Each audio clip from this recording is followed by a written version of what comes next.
All right, today we're going through 4 exercises that everybody does wrong. So if you're sitting at home frustrated because your body looks less like it's been chiseled out of stone and more like it came out of a shitty easy bake oven, this is probably why.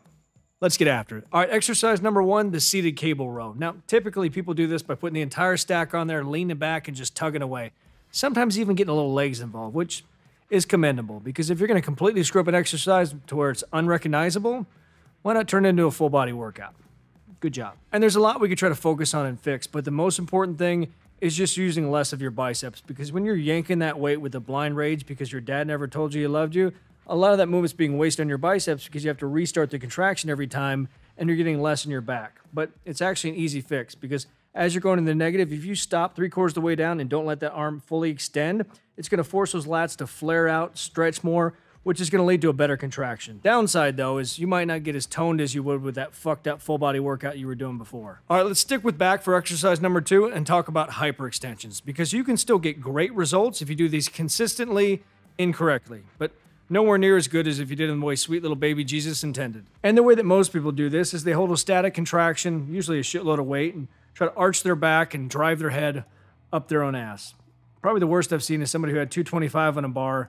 And I often don't root against people. Usually it's a rarity that I do. But this guy, I caught myself rewatching the same video, hoping that this time he would break in half. I think you're always better served using little to no weight and exaggerating the flexion and extension of that back. That's why reverse hypers are such an amazing exercise, because whether people know it or not, that's exactly what they're doing. But we can do the same thing here by holding that trunk in place and flexing forward by contracting those abs and then extending up and hitting those erector spinae muscles. And if you don't feel comfortable doing this, just do the cat and camel on the ground before you do. And if you can do that, you're a creep, and you can do this. All right, exercise number 3, let's talk about crunches, because the same exact principles apply. And more often than not, you'll see people hold that static contraction and get very little movement, and maybe they just have big dreams that I don't know about. And they think if they stay in that position that eventually, one day, they'll be able to blow themselves. And I'm not here to shit on anybody's dreams, but if you want more activation of those abs, you got to get some extension to really stretch those abs, and you can even do this at home. You just tilt back and then extend back, your abs will actually force you to contract forward, and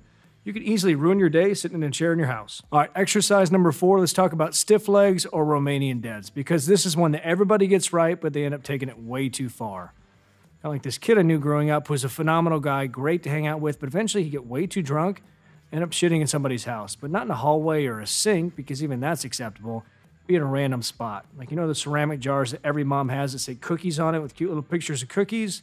He would shit in there. But nobody would know about it, so we have to stop the party, set up a search team, because last thing we want to do is explain to your friend's mom why there's shit in our cookie jar. The problem is the initial part of the contraction is all hamstrings, but as you progress through the movement, you end up shifting more emphasis onto your glutes, and if you really screw up, it'll go in your lower back. But this is a quick and easy fix. Just take inventory as you're going through the movement and see where that sweet spot is for you.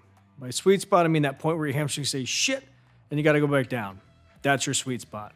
Because it's nice to have an exercise that hits that posterior chain from your glutes down, but I find the best results come when you get really hyper-targeted. And this can definitely be that for hamstrings when you stop coming up too high and shitting in the cookie jar. If you haven't got a chance to check out the new 30-day full gym program, I'll leave that link below, or maybe if you're stuck at home and you need the garage program, that'll also be linked below. Same thing, 30 days, 20 videos, 20 bucks, pretty damn simple. If you need bigger biceps, I'd watch this one, because who doesn't want bigger biceps?